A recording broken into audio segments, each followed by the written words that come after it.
Hello friends, स्वागत है आपका हमारे यूट्यूब चैनल लर्न विद मुस्कान पे। सबसे पहले तो बहुत बहुत थैंक यू हमारे चैनल के साथ जुड़ने के लिए और मुझे इतना सपोर्ट करने के लिए। अगर अभी आपने हमारे चैनल को अभी तक सब्सक्राइब नहीं किया तो प्लीज़ सब्सक्राइब कर लीजिए ताकि हमारी हर वीडियो की नोटिफिकेशन आपको सबसे पहले मिले। और हमारा यूट्यूब चैनल लर्न विद मुस्कान है, उसे भी ज्वाइन कर लीजिए फॉर नोटिफिकेशंस एंड पीडीएफ्स। तो देखिए, फर्स्ट क्लास मैं ले चुकी हूँ बिजनेस फाइनेंस में, जिसमें मैंने सिलेबस डिस्कस किया था। तो अगर आपने उसे नहीं देखा है तो पहले जाके उसे देखिए, क्योंकि सिलेबस समझना बहुत ज़रूरी है। आज हम पढ़ने जा रहे हैं second unit of second part of business finance. देखिए, जिसमें स्कोप मैं फर्स्ट वाले में पढ़ा चुकी थी, आज मैं बात करूँगी सोर्सेज ऑफ फाइनेंस पे एंड लीज फाइनेंसिंग पे। किन किन सोर्सों से फाइनेंस आता है। फाइनेंस, जैसे कि मैंने बताया था, फाइनेंस मतलब क्या, मनी, कैपिटल। अब ये मनी, ये कैपिटल किन किन सोर्सों से मैं ले सकती हूँ, ये पढ़ूंगे इसमें। और क्या पढ़ेंगे, लीज फाइनेंसिंग पढ़ेंगे। तो स्टार्ट करते हैं। देखिए, सोर्स ऑफ फाइनेंस को अगर हम on the basis of time के बेस पे अगर कैटेगराइज करें तो कितनी कैटेगरी बन सकती है, तीन। Long term source of finance, medium term source of finance and short term source of finance. Long term जो 5 साल से ऊपर का हो, 10 साल, 20 साल, 30 साल ऐसे हो, तो वो लॉन्ग टर्म में आएगा। मीडियम टर्म में क्या आएगा, जब 3 से 5 साल का लोन है तो वो किस में आ जाएगा, मीडियम टर्म में आ जाएगा। And short term less than 1 year से कम का कोई लोन है, कोई सोर्स, किसी सोर्स के थ्रू फाइनेंस ले रहे हैं, मनी ले रहे हैं, तो वो शॉर्ट टर्म में आएगा। देखिए, लॉन्ग टर्म में क्या है, शेयर कैपिटल और इक्विटी शेयर, प्रेफरेंस कैपिटल या preference shares, retained earning, debenture, bonds, term loan from financial institute, government, commercial bank से अगर हम लॉन्ग टर्म लोन लिए हैं तो वो, venture funding, asset securitization, international financing by the way of euro issue in foreign currency, ADR, GDR.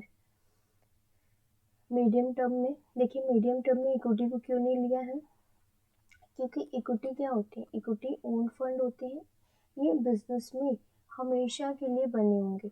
जब business and हो जाएगी, जब बिजनेस बंद हो जाएगी, तब जाके इनका पेमेंट किया जाएगा।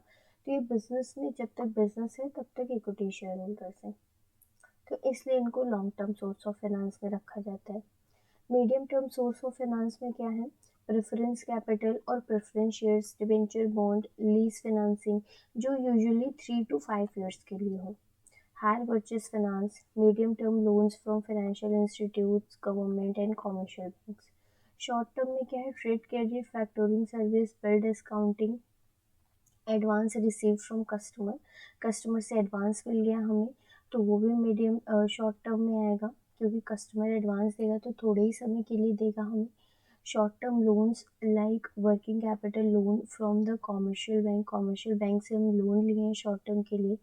फिक्स डिपॉजिट्स हैं, रिसीवेबल्स और पेबल्स हैं। फिक्स डिपॉजिट्स हैं तो 1 साल के अंदर अंदर में क्या होगा, 1 साल के अंदर अंदर में ये हमें पैसा मिल जाएगा इसका, तो ये भी तो सोर्स ऑफ फाइनेंस है। रिसीवेबल्स और पेबल्स, देखिए, source of finance, long term financing means capital requirements for a period of more than 5 year to 10, 15, 20 years और may be more depending on other factor, इससे ज़्यादा भी हो सकता है। Capital expenditure in fixed assets like plant and machinery, land, building etcetera, इन सब के लिए हमें फंड की ज़रूरत होती है। तो ये किससे पूरी होती है, long term source of financing से। क्यों, जैसे लैंड है, तो लैंड हमें लेना है, तो इसका अमाउंट क्या होगा, ह्यूज अमाउंट होगा। और इस ह्यूज अमाउंट के लिए अगर हम शॉर्ट टर्म लोन ले लिए तो हमें क्या होगा, कुछ समय के बाद पेमेंट भी करना होगा, मैंडेटरी हो जाएगा हमारे लिए पेमेंट करना। और अगर हम इसका पेमेंट कर दिए तो अब हमें क्या करना होगा, अब हमें फिर से सोर्स ऑफ फाइनेंस की ज़रूरत पड़ेगी, फिर से हम दूसरा सोर्स देखेंगे फाइनेंसिंग के लिए। क्योंकि ये हमें बेचना पड़ेगा, क्योंकि शॉर्ट टर्म में हमें इतना ह्यूज अमाउंट पेमेंट भी करना है। लेकिन अगर हम लॉन्ग टर्म के लिए लिए हैं, long term source of financing से इनको फाइनेंस किए हैं, तो हमें लॉन्ग टर्म तक कोई टेंशन नहीं होगी, हमारे बिजनेस में वो मनी बना रहेगा। ठीक है, इसलिए long term source of financing का यूज़ किया जाता है। देखिए, और किस लिए यूज़ किया जाता है? Part of working capital which permanently stayed with the business is also financed with the long term source of finance. Working capital दो तरह की होती है बिजनेस में, एक होती है परमानेंट, जो बिजनेस में परमानेंटली चाहिए ही चाहिए हमें। एक होती है फ्लक्चुएटिंग। फ्लक्चुएटिंग क्या है? फ्लक्चुएटिंग सीजनल है, फ्लक्चुएटिंग ऊपर नीचे होता रहेगा, ये हमें सीजन के हिसाब से। कभी कभी क्या होता है, किसी किसी बिजनेस में जो सीजन के लिए होता है, जैसे ऊनी कपड़े बनाता है, तो वो ठंडी में उसको ज़्यादा कैपिटल की ज़रूरत होगी, वर्किंग कैपिटल की। सॉरी, ठंडी में उसे ज़्यादा वर्किंग कैपिटल की ज़रूरत होगी, तो वो क्या है, जो जो इस परमानेंट से ऊपर है, फिक्स्ड से ज़्यादा की ज़रूरत पड़ी है, वो फ्लक्चुएटिंग है। परमानेंट तो हमेशा ही बिजनेस में चाहिए, सीजन हो ना हो। तो इस परमानेंट वर्किंग कैपिटल के लिए long term source of financing use किया जाता है, क्योंकि ये लंबे समय तक बिजनेस में हमें चाहिए ही चाहिए। ठीक है, long term source of financing, देखिए ये सब long term source of finance है जो आगे पढ़े हैं, देख लीजिएगा। अब देखिए यहाँ medium term source of finance है। Medium term source of financing क्या है? मीन्स जिसका पीरियड क्या हो, 3 to 5 years के लिए हो, and usually generally for two reasons. Usually ये टू रीजंस के लिए यूज किया जाता है। One, when the long term is not available for the time being, या तो जिस टाइम हमें ज़रूरत है long term source of financing के, वो हमें अवेलेबल नहीं हो पा रहा है, तो हम किसका यूज़ करेंगे? मीडियम टर्म का यूज़ करेंगे। सेकेंड रीजंस क्या हो सकता है? when deferred revenue expenditure like advertisement are made which are to be written off over a period of 3 to 5 years। देखिए, और एक चीज के लिए यूज किया जा सकता है medium term source of finance, advertisement के लिए, डेफर्ड रेवेन्यू एक्सपेंडिचर्स के लिए। डेफर्ड रेवेन्यू एक्सपेंडिचर क्या होते हैं? वो एक्सपेंडिचर जो हमारे रेवेन्यू को इंक्रीज करते हैं। ठीक है, जो हमारे रेवेन्यू को इंक्रीज करते हैं, लेकिन एक ह्यूज अमाउंट की ज़रूरत पड़ती है इसमें। एडवर्टीजमेंट में हमें ह्यूज अमाउंट की ज़रूरत पड़ेगी, और ये ह्यूज अमाउंट क्या होगा, हर ईयर राइट ऑफ होगा। जैसे 1 लाख का एडवर्टीजमेंट है, 1 लाख हम एडवर्टीजमेंट पर लगाएं, तो इसको हम 5 साल तक 10-10 हज़ार करके प्रॉफिट एंड लॉस में से माइनस करेंगे। एक साथ माइनस नहीं करेंगे 10-10 हज़ार, क्योंकि इसका बेनिफिट हमें कई सालों तक मिलेगा। तो 5 साल में माइनस होगा, फिर उसके बाद 5 साल में हम मीडियम टर्म लोन का पेमेंट भी कर देंगे। तो उन डेफर्ड रेवेन्यू एक्सपेंडिचर के लिए जो 3 to 5 ईयर में रिटर्न ऑफ हो जाएंगे, उनके लिए भी मीडियम टर्म का यूज़ किया जा सकता है। ठीक है, अब देखिए यहाँ पे जो हम बताए हैं medium term source of financing, देख लीजिएगा, आगे हम बताए हैं, अभी पढ़ेंगे हम लोग आगे इसे। फिर देखिए short term source of financing. Short term source of financing क्या है? जो लेस देन 1 ईयर के लिए होता है, जो 1 ईयर से कम के लिए होता है, जिसकी maturity. The need for short term financing, need हमें किस लिए होती है शॉर्ट टर्म फाइनेंसिंग की? करेंट एसेट लेना हो बिजनेस का, जैसे inventory of raw material, finish goods, debtors, minimum cash, bank balance, ये सब क्या है?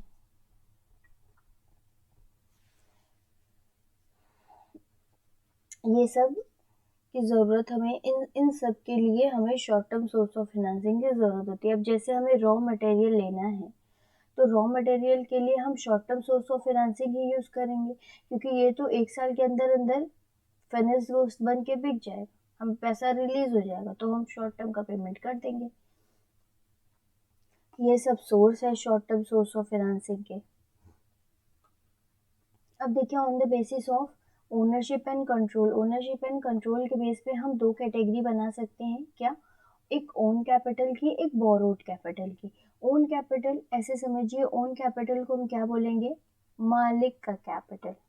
क्या, मालिक का कैपिटल।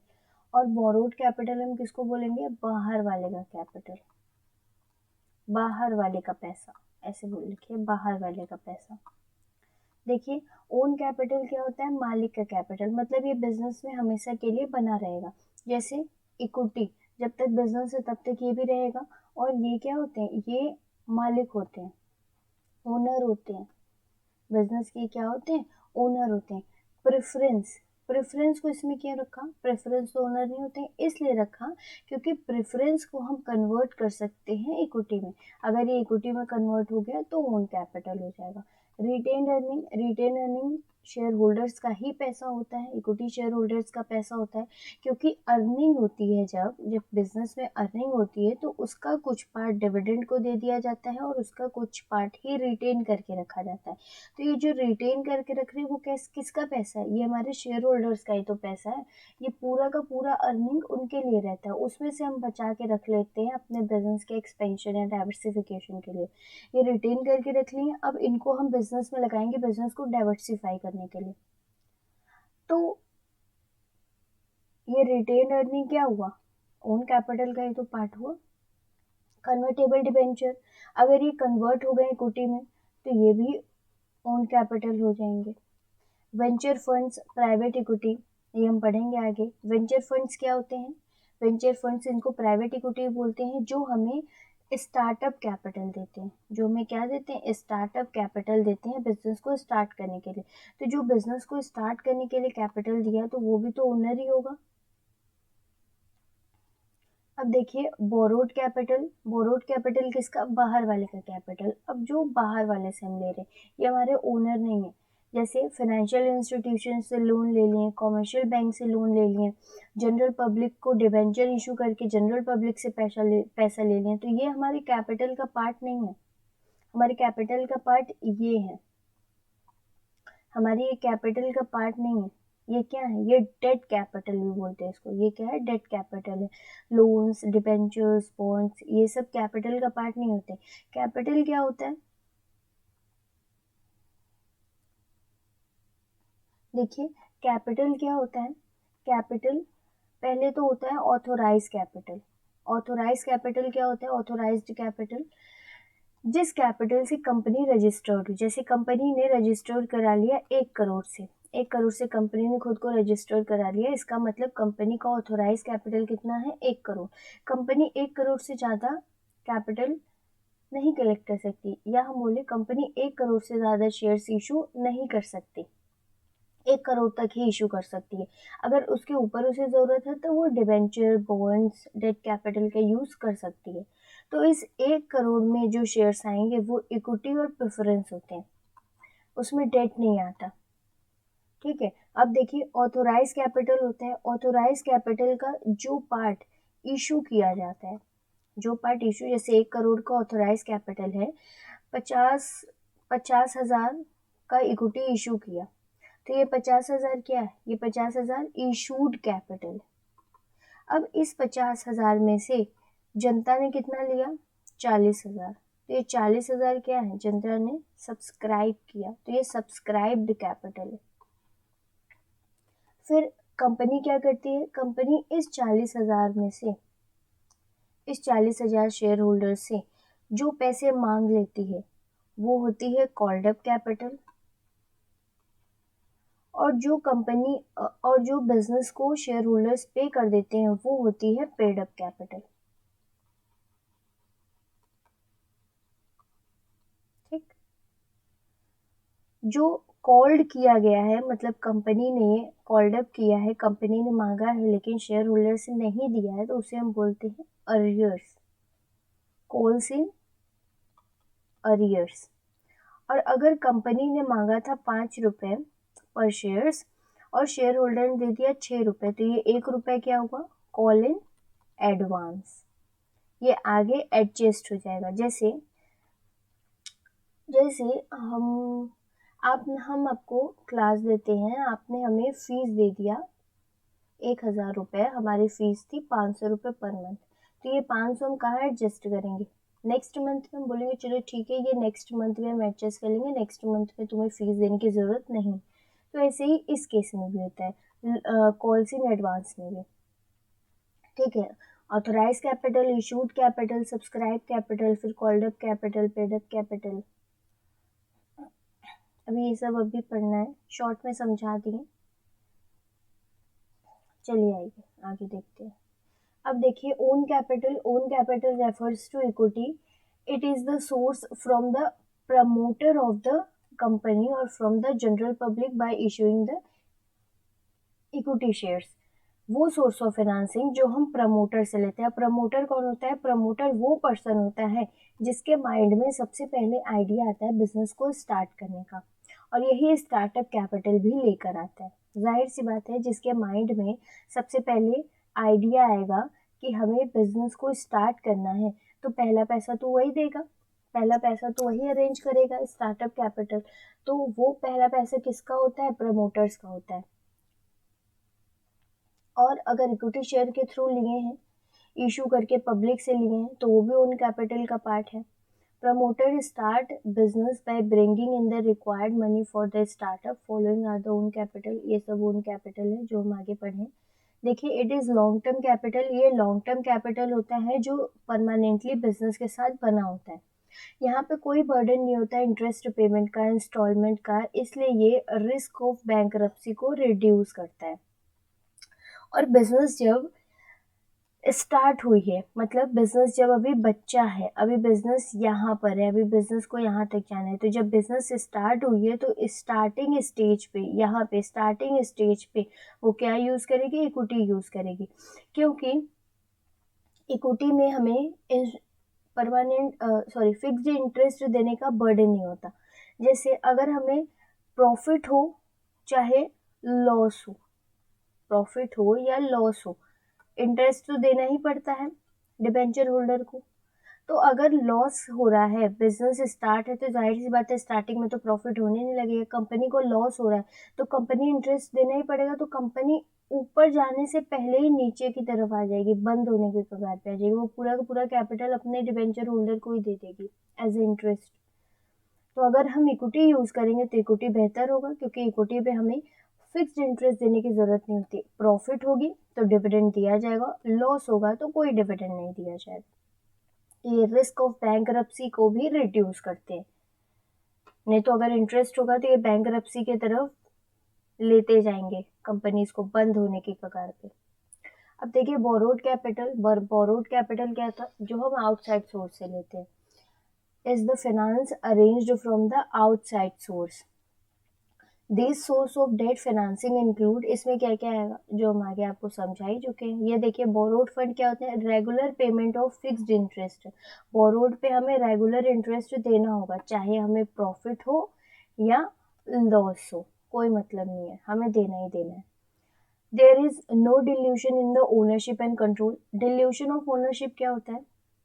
देखिए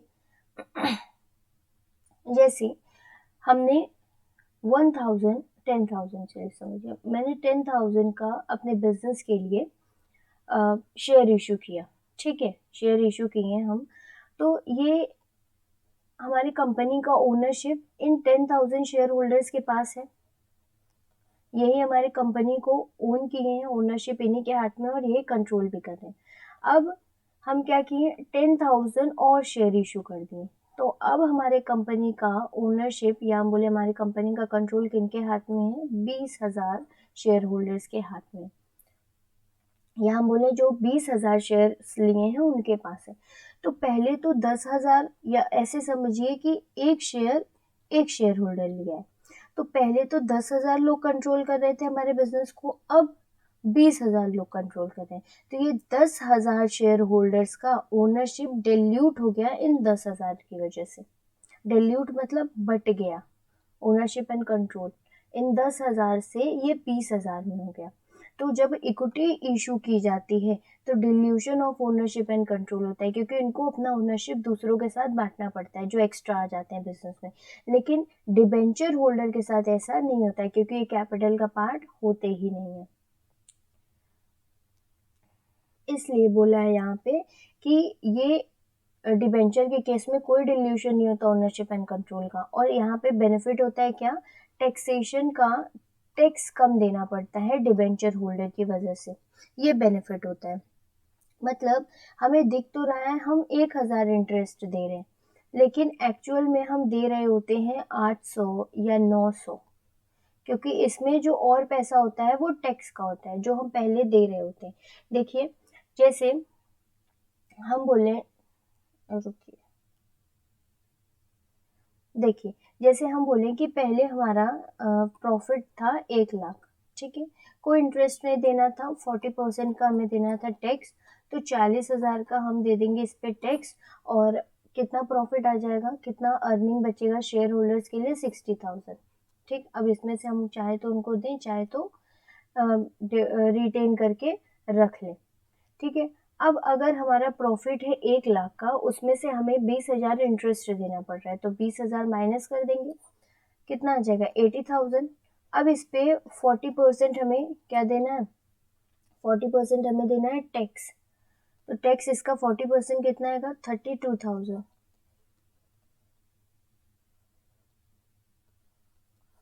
कितना आ गया शेयर होल्डर्स के लिए अर्निंग, 48,000।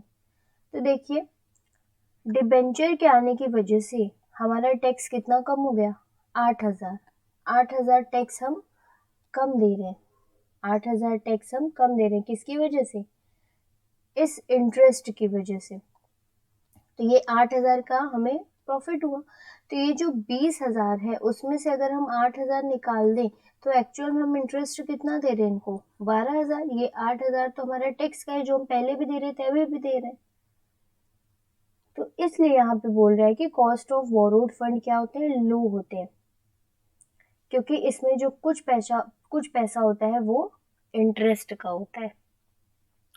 और डिबेंचर की अर्निंग तो कम होगी, क्योंकि अब उनका पैसा इनको भी दिया जा रहा है, प्रॉफिट का पार्ट। देखिए on the basis of generation के बेस पे हम दो कैटेगरी बना सकते हैं, इंटरनल एंड एक्सटर्नल। इंटरनल जो बिजनेस के अंदर ही पैसा है, रिटेन प्रॉफिट बिजनेस में ही है, उसको हम यूज कर ले रहे हैं। रिडक्शन और कंट्रोलिंग ऑफ वर्किंग कैपिटल को रिड्यूस कर दे रहे हैं। देखिए पहले हम वर्किंग कैपिटल होता क्या है, वर्किंग कैपिटल वो कैपिटल होता है जो बिजनेस अपने डे टू डे एक्सपेंस के लिए रखी होती है। ठीक है, जैसे 60,000 रख ले कि ये वर्किंग कैपिटल है, इसको नहीं छूना है, इसको हम रॉ मटेरियल के लिए यूज करेंगे, इन्वेंट्रीज के लिए यूज करेंगे, तो ये हम डे टू डे एक्सपेंस के लिए यूज करेंगे, अपने बिजनेस को ऑपरेट करने के लिए, करंट एसेट्स के लिए यूज करेंगे।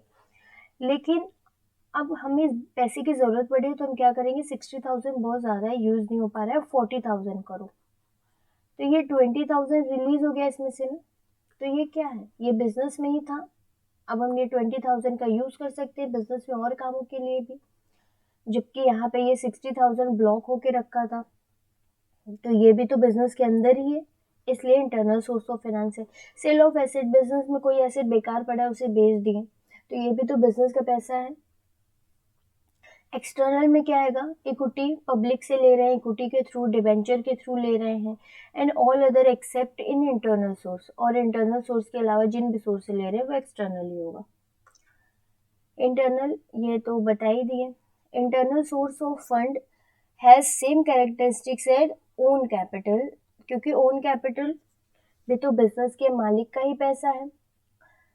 The best part of internal source of finance capital that business grow by itself and does not depend on the outside parties, neither ownership dilution nor fixed, न तो ये ownership dilute करते हैं, न तो इन पे हमें फिक्स्ड इंटरेस्ट देना पड़ता है।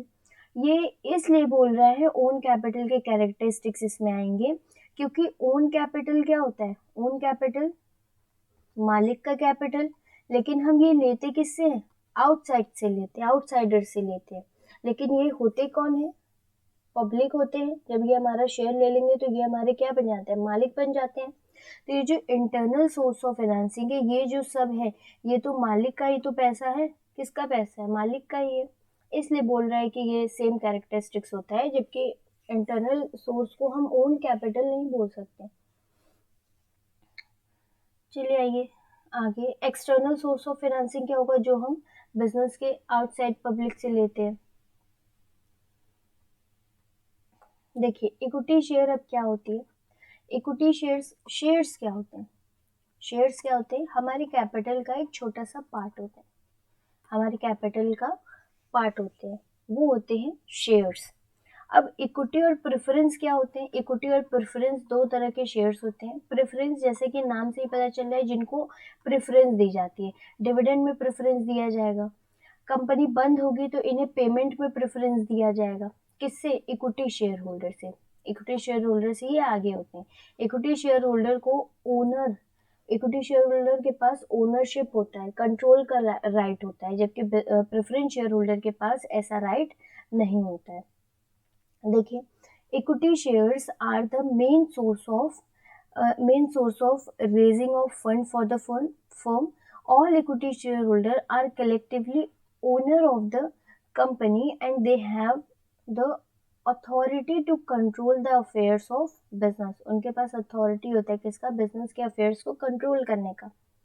It is a form of partial or part ownership in the company in which shareholder bear the highest business risk.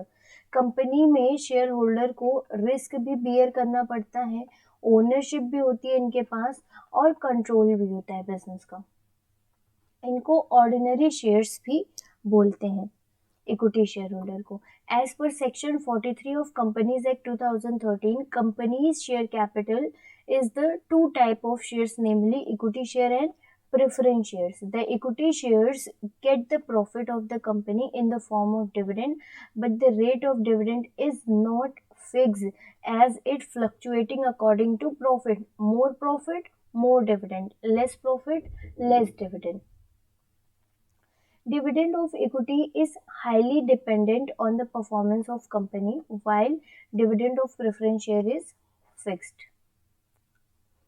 Preference share holder का डिविडेंड क्या होता है, फिक्स्ड होता है, जबकि इक्विटी शेयर होल्डर का डिविडेंड बेस करता है कंपनी के परफॉर्मेंस पे। अगर कंपनी डाइवर्सिफाई करना चाह रही है तो वो डिविडेंड नहीं देगी, रिटेन करके रख लेगी पैसा।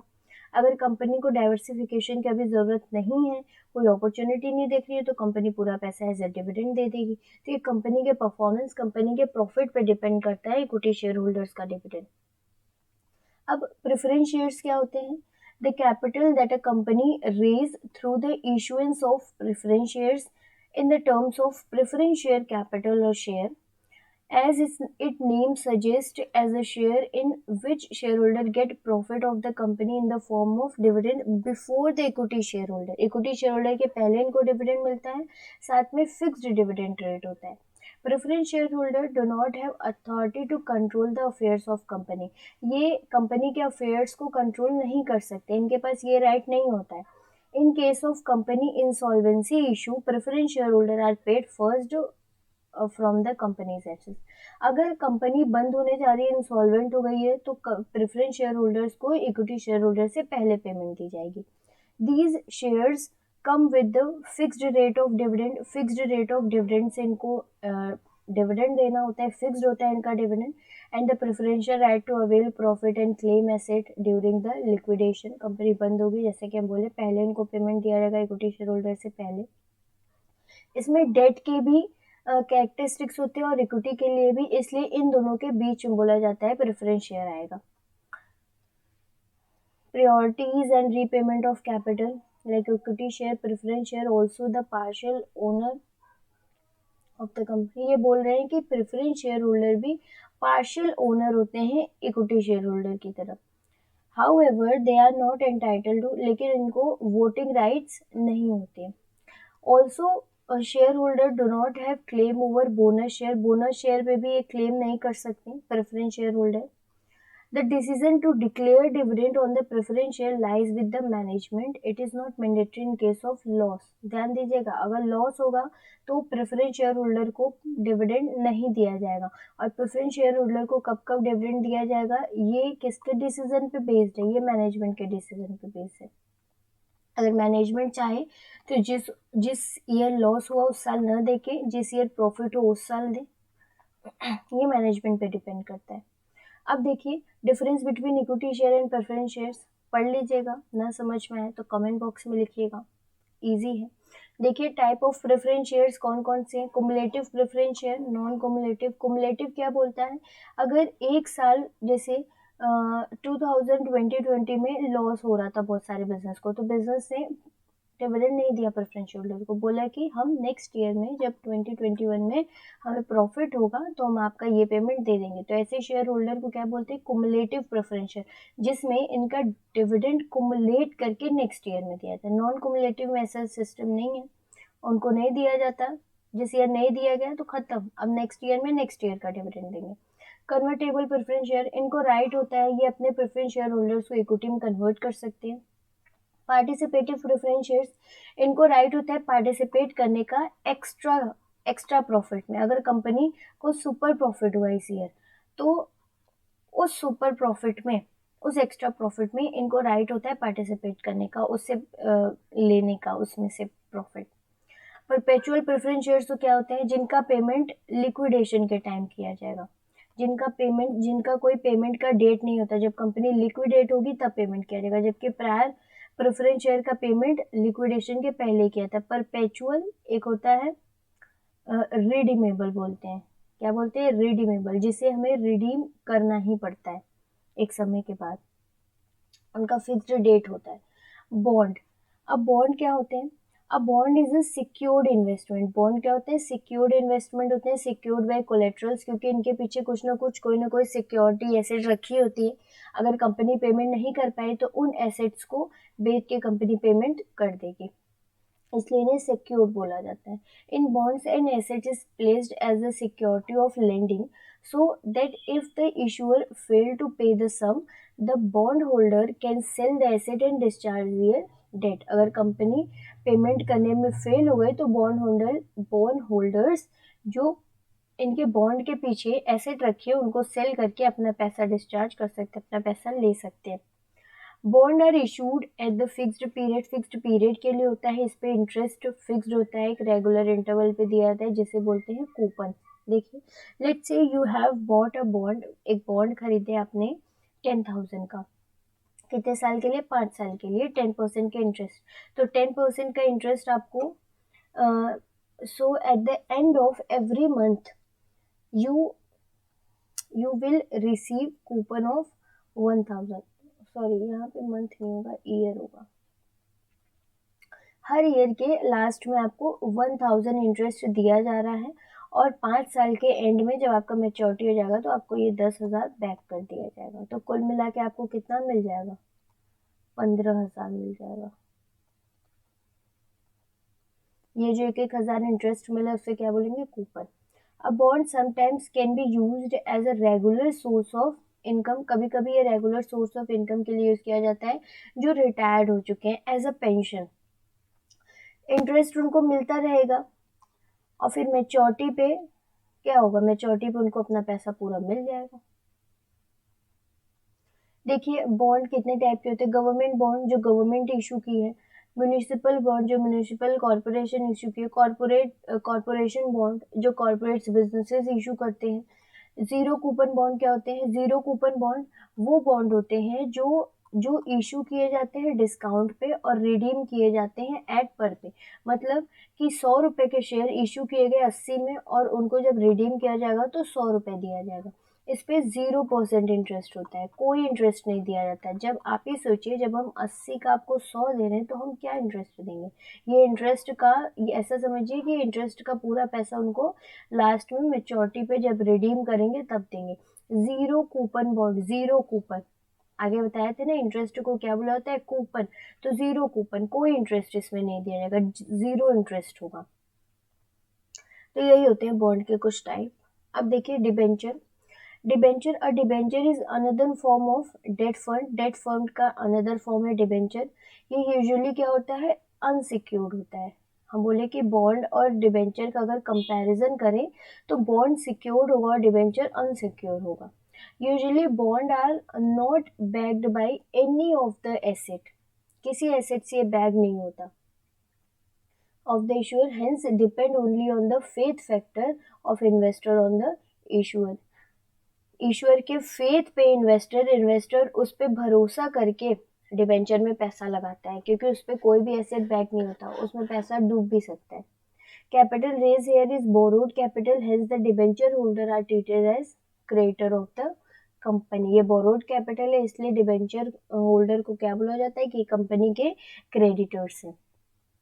इसमें देखिए अब कितने टाइप के डिबेंचर हो सकते हैं। सिक्योरिटी, अगर उनके पीछे कोई सिक्योरिटी रखी गई है तो उन्हें क्या बोलेंगे, सिक्योर्ड डिबेंचर। इसमें फर्स्ट और सेकंड मॉर्गेज है, इसका मतलब कि इनको प्रायोरिटी दी जाएगी इनसे पहले, पेमेंट में, इंटरेस्ट में, ये पहले आएंगे, ये बाद में आएंगे सेकंड वाले।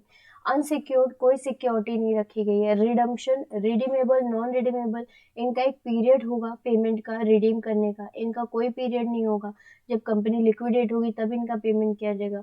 रिकॉर्ड्स, अगर रजिस्टर्ड है तो जिनका नेम है डिबेंचर पे उन्हीं को पेमेंट होगा। बियरर में कोई भी उसका पेमेंट ले सकता है जो होल्ड कर रहा है डिबेंचर। जैसे मेरे पास डिबेंचर है, हमने आपको दे दिया कि तुम कंपनी जाके पेमेंट ले लेना जब टाइम होगा, तो ये बियरर हो गया। लेकिन अगर मेरा नेम लिखा है डिबेंचर पे तो पेमेंट हमें को मिलेगा क्योंकि वो रजिस्टर्ड है।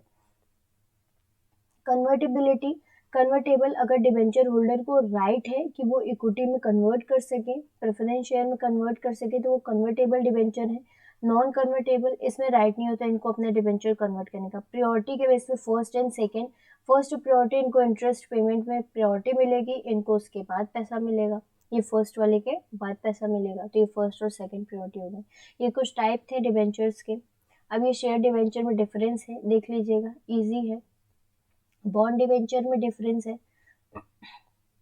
अब देखिए रिटेन अर्निंग, रिटेन अर्निंग क्या होती है। रिटेन अर्निंग, अर्निंग का वो पार्ट जो कंपनी शेयर होल्डर्स को न देकर बचाकर रख लेती है, वही होती है retained earning. Retained earning is the amount of net income left over for the business after it has paid out dividend to share holder. जो शेयर होल्डर को पे करना है वो पे ना करके बचा लेती है कंपनी, किस लिए। इट कैन ऑल्सो बी री इन्वेस्टेड बैक, ये बिजनेस में री इन्वेस्ट किया जाता है फिर से, इसको बोलते हैं plough back of profit. Profit की फिर से जुताई करना, मतलब कि हमें माल निकल के, जैसे हम उसमें खेत में जुताई हुई और गेहूं निकल के, धान निकल के आ गया, अब उस धान को फिर से डाल दिए खेत में और फिर से उस पर जुताई कर रहे हैं। तो ऐसा ही काम होता है प्रॉफिट में, कि प्रॉफिट निकल के आया बिजनेस में, हम सारा काम कर लिए, उसके बाद जो हमें प्रॉफिट बचा उसे फिर से बिजनेस में लगा दिए, अब फिर उस प्रॉफिट पे हम काम कर रहे हैं, तो इसे प्लाउ बैक ऑफ प्रॉफिट भी बोलते हैं। किस लिए किया जाता है, ग्रोथ पर्पज के लिए किया जाता है बिजनेस के। The money not paid to share holder, जो शेयर होल्डर को पे नहीं किया जाता, उनका पैसा बचा के रख लिया जाता है बिजनेस में, उसे क्या बोलते हैं, रिटेन्ड अर्निंग। रिटेन अर्निंग को इस तरह से भी कैलकुलेट करते हैं, जो लास्ट ईयर का रिटेन अर्निंग था उसमें इस साल का नेट इनकम ऐड कर देना या नेट लॉस माइनस कर देना, और उसके बाद डिविडेंड माइनस कर देना। देखिए जैसे पिछले साल का था 10,000 रिटेन अर्निंग, इस साल का प्रॉफिट बचा शेयर होल्डर के लिए 20,000, ठीक है। इसमें से 10,000 हम डिविडेंड दे दिए, 10,000 हम रिटेन करके रखेंगे, तो इस 20,000 में 10,000 माइनस कर देंगे तो 10,000 आएगा, तो 10,000 ऐड कर देंगे, तो इस साल का रिटेन अर्निंग कितना हो गया, 20,000 पूरा। ऐसे भी निकल सकता है। देखिए रिटेन अर्निंग भी दो तरह से होते हैं, टू टाइप्स होते हैं इसके। एक रिस्ट्रिक्टेड रिटेन अर्निंग, एक अनरिस्ट्रिक्टेड। रिस्ट्रिक्टेड रिटेन अर्निंग क्या होता है, जो रिस्ट्रिक्ट है, जो अनअवेलेबल है फॉर डिविडेंड, जिसमें से डिविडेंड नहीं दिया जाता, जो डिविडेंड में स्पेशल पर्पस के लिए रखे जाते हैं। जबकि अनरिस्ट्रिक्टेड क्या है, जो अवेलेबल होते हैं किसके लिए, for the distribution of share holders as the dividend, dividend के लिए ही होते हैं ये अनरिस्ट्रिक्टेड होते हैं, इसमें से डिविडेंड दिया जा सकता है। बहुत रेयर होता है कि सभी ऑल रिटेन्ड अर्निंग को एज अ डिविडेंड दे दिया जाए, बहुत रेयर केस है। अब देखिए वेंचर कैपिटल और एंजल इन्वेस्टर क्या होते हैं। देखिए वेंचर कैपिटल क्या होता है, वेंचर कैपिटल जो देते हैं वो कैपिटल एक ग्रुप ऑफ इन्वेस्टर्स का होता है, ग्रुप ऑफ एंटरप्रेन्योर्स का होता है, ये ग्रुप होता है, कुछ लोग मिलके ये कैपिटल इकट्ठा किए होते हैं। जबकि एंजल इन्वेस्टर्स जो होते हैं उनका खुद का पैसा होता है, एंजल इन्वेस्टर्स खुद का पैसा देते हैं। जैसे बिजनेस स्टार्ट होने जा रही है, तो बिजनेस स्टार्ट होने जा रही है तो वो दो तरह से पैसा ले सकती है, एक तो वेंचर कैपिटल के थ्रू पैसा ले सकती है, एक एंजल इन्वेस्टर्स के through. Angel investor individual entrepreneur होते हैं, ये अपना खुद का पैसा देते हैं, जबकि जो वेंचर कैपिटलिस्ट होते हैं वो मनी मैनेजर्स होते हैं, जैसे एक ऑर्गेनाइजेशन बना दिए, उनसे बोले, कुछ एंटरप्रेन्योर से बोले कि आपके पास फालतू पैसा है तो हमें लाके दीजिए, हम उसे इन्वेस्ट करेंगे बिजनेस में और फिर उसके बाद जो प्रॉफिट बनेगा आपको भी देंगे। तो अब ये कई लोगों का पैसा है, इसलिए खोजबीन करके ही पैसा लगाता है। देखिए, venture capital is the form of private equity and a type of financing that investors provide to startup companies and small businesses that are believed to have long term growth potential। जिसमें उनको दिखेगा कि growth potential, उसी में पैसा लगाएंगे। जिसमें growth नहीं दिखे वो पैसा क्यों लगाएंगे। देखिए, ये पर्सनल एंटरप्रेन्योर्स का पैसा होता है, ये खुद का उनका पैसा होता है। ये मनी मैनेजर्स को, ये मैनेजर इन्वेस्ट करते हैं, ढेर सारे एंटरप्रेन्योर्स हैं उनसे पैसा लेकर। ये मनी इनका खुद का मनी होता है, जबकि ये फंड प्रोवाइडर्स मनी होता है, इनका खुद का मनी नहीं होता मैनेजर्स का। ये फंड करते हैं, स्मॉल अर्ली स्टेज में फंडिंग दे देते हैं, लेकिन ये मीडियम टू लार्ज में देते हैं, लार्जर स्टेज पे भी देते हैं जब इनको लग रहा है कि हाँ कंपनी अब डेवलप कर रही है, कंपनी ग्रोथ कर रही है। स्मॉल स्टेज अभी स्टार्ट हुई है तो नहीं देते हैं जनरली वेंचर कैपिटल, क्योंकि वो दूसरे का पैसा लेंगे, डूब जाएगा तो बहुत नुकसान हो जाएगा उनको। रिटर्न के लिए इनका लेसर कंसर्न होता है, लेसर कंसर्न, इनका ज़्यादा ध्यान नहीं होता रिटर्न पे, जबकि ये हाईली इंपॉर्टेंस देते हैं रिटर्न को। एनालिसिस, ये लेस एनालिसिस करते हैं, ये ज़्यादा एनालिसिस नहीं करते हैं कंपनी इन ग्रोथ कर रही है या मतलब एनालिसिस तो करते हैं, ज़्यादा नहीं करते, क्योंकि अकेला इंसान कितना एनालिसिस कर पाएगा। लेकिन ये मैनेजर्स हैं, इनके पास सोर्सेज होते हैं, तो ये ज़्यादा एनालिसिस फोकस करते हैं, और प्लस इनके पास दूसरों का पैसा है तो इनको एनालिसिस करने की ज़रूरत ही भी पड़ती है। तो वेंचर कैपिटल से ज़्यादा फेल एंजल इन्वेस्टर्स होते हैं, ज़्यादा पैसा एंजल इन्वेस्टर अपना खोते हैं, क्योंकि ये सिंगल हैं, ठीक है, इनका खुद का कैपिटल है, ये कम फेल होते हैं। वेंचर कैपिटलिस्ट, पहली बात तो वो दूसरों का पैसा लिए हैं, इनके ऊपर रिस्पॉन्सिबिलिटी है, उनको रिटर्न भी देना है, साथ में उनका पैसा भी देना है, तो ज़्यादा उनको एनालिसिस की भी ज़रूरत पड़ेगी। साथ में वो उन्हीं कंपनी में पैसा लगाएंगे जहाँ उन्हें अच्छा खासा ग्रोथ दिखेगा, जहाँ उनको ग्रोथ नहीं दिखेगा ज़्यादा, अभी कंपनी स्टार्ट हुई है, कुछ समझ भी नहीं आ रहा, तो वहाँ वो पैसा इन्वेस्ट नहीं करते। तो ये होते हैं एंजल इन्वेस्टर्स और वेंचर कैपिटलिस्ट। एसेट सिक्योरिटाइजेशन क्या होता है। एसेट सिक्योरिटाइजेशन, एसेट को सिक्योरिटी में बदलना। क्या करना, एसेट्स को सिक्योरिटी में बदलना, वही होता है एसेट सिक्योरिटाइजेशन। जो एसेट में हमारा पैसा फंस के रह गया है उसको सिक्योरिटी के थ्रू रिलीज करना। देखिए कैसे, एग्जाम्पल के थ्रू समझिए। एक चीज और समझिएगा, यहाँ पे देखिए सिक्योरिटाइजेशन ऑफ डेट लिखा है, तो इसको लोन समझिए, नहीं तो कंफ्यूज हो जाएंगे। इसको क्या समझिए, सिक्योरिटाइजेशन ऑफ लोन और एसेट। देखिए, कोई कंपनी थी, उसने क्या किया, उसने किसी को लोन दिया, इस पर्सन को लोन दिया कंपनी ने। तो कंपनी लोन दी कितने का, 1 लाख का, 1 लाख का इसे लोन दे दी 5 साल के लिए। तो ये कंपनी में 5 साल तक के लिए पड़ा रहेगा 1 लाख रुपए एज एसेट, क्योंकि इसको लोन दिया है कंपनी, वो 5 साल के बाद देगा। तो ये इसको दे दिया पैसा, ये क्या कर रहा है, ये देखिए इसको पैसा दिया और ये हर साल इसको क्या दे रहा है, इंटरेस्ट दे रहा है। तो कंपनी ने क्या किया, कंपनी ने इस 1 लाख के एसेट का इसने सिक्योरिटी इशू कर दिया मार्केट में। अब ये सिक्योरिटीज ले लिए, ये सिक्योरिटीज लेने वाले इन्वेस्टर हमारे कंपनी में इन्वेस्ट कर दिए, अपना पैसा हमें दे दिए। अब हमारे पास 1 लाख आ गया ना, जो 1 लाख हमारा 5 साल के लिए फंसा रहने वाला था वो हम सिक्योरिटी से रिलीज कर देंगे, और जो ये इंटरेस्ट हमें देगा बोरोवर, वो इंटरेस्ट हम इनको एज अ रिटर्न दे देंगे, और 5 साल बाद जब ये 1 लाख हमें पेमेंट करेगा तब हम सिक्योरिटी का पेमेंट कर देंगे। तो इससे क्या हुआ, इससे हम लोन भी दे दिए, और ये जो एसेट हमारे बिजनेस में फालतू पड़ा हुआ था, इलिक्विड था, उसे हम लिक्विड करके रिलीज कर लिए पैसा। समझ में आया।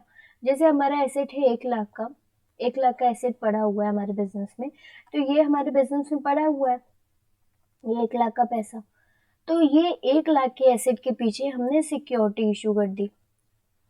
अब इस एसेट से जो अर्निंग होगी वो उनको एज एम रिटर्न दे देंगे, और जब फ्यूचर में हम इसको बेचेंगे, कुछ पैसा इससे रिलीज होगा, तो कुछ मिला विला के हम सिक्योरिटीज का पेमेंट कर देंगे। या इसको ऐसे लोन वाला एग्जाम्पल सबसे बेस्ट था, सिक्योरिटाइजेशन ऑफ डेट, हम लोन देंगे किसी को तो वो हमारे बिजनेस में 1 लाख रुपए पड़ा हुआ है ऐसे ही फालतू का, बस हमें इंटरेस्ट मिल रहा है उससे। ये 1 लाख तो फालतू पड़ा हुआ है हमारे बिजनेस में एज ए एसेट, जो कि हम दिए हैं किसी को एज ए लोन। तो इसके लिए हम उतने का ही सिक्योरिटी इशू कर देंगे।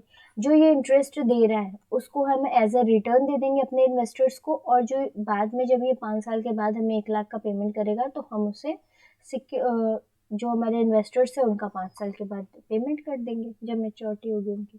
समझ में आया? ये बेस्ट है पिक्चर, इसको समझिएगा, अच्छा है। देखिए कैश क्रेडिट क्या होता है, ओवरड्राफ्ट क्या होता है। कैश क्रेडिट जैसे हम बैंक से बोले कि हमें कुछ पैसा चाहिए, तो बैंक ने बोला ठीक है, हम आपका एक सेपरेट अकाउंट खोल देते हैं आपके नेम से, मुस्कान आपके नाम से हम एक अकाउंट खोल देते हैं, और उस अकाउंट में हम आपको 10,000 डिपॉजिट कर देते हैं। आपको जैसे जैसे ज़रूरत होगी, जैसे हमें आज 1,000 की ज़रूरत है, कल 2,000 की ज़रूरत है, परसों 3,000 की ज़रूरत है, तो हम वैसे वैसे इस अकाउंट से निकालते जाएंगे, और जितना हम निकाले होंगे उतने पे ही हमें इंटरेस्ट देना होगा। वही होता है cash credit. A cash credit is a short-term source of financing for a company. In other words, cash credit short-term loan होता है।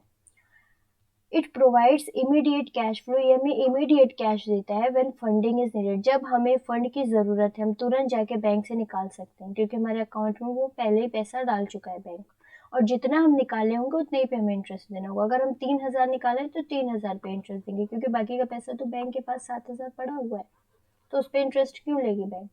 ओवरड्राफ्ट, हमारे अकाउंट में है 10,000 और बैंक हमें सुविधा दे रही है कि आप जब ज़रूरत है तो 12,000 में निकाल सकते हैं, 15,000 में निकाल सकते हैं। तो ये जो एक्स्ट्रा निकाल रहे हैं ये हमें कुछ दिन के अंदर ही पेमेंट इसका करना होता है, नहीं तो इस पर इंटरेस्ट लगने लगता है, वो भी कंपाउंडिंग इंटरेस्ट। तो ये होती है ओवरड्राफ्ट की सुविधा। An overdraft is an extension of credit from the lending institution that is granted when an account reaches to zero.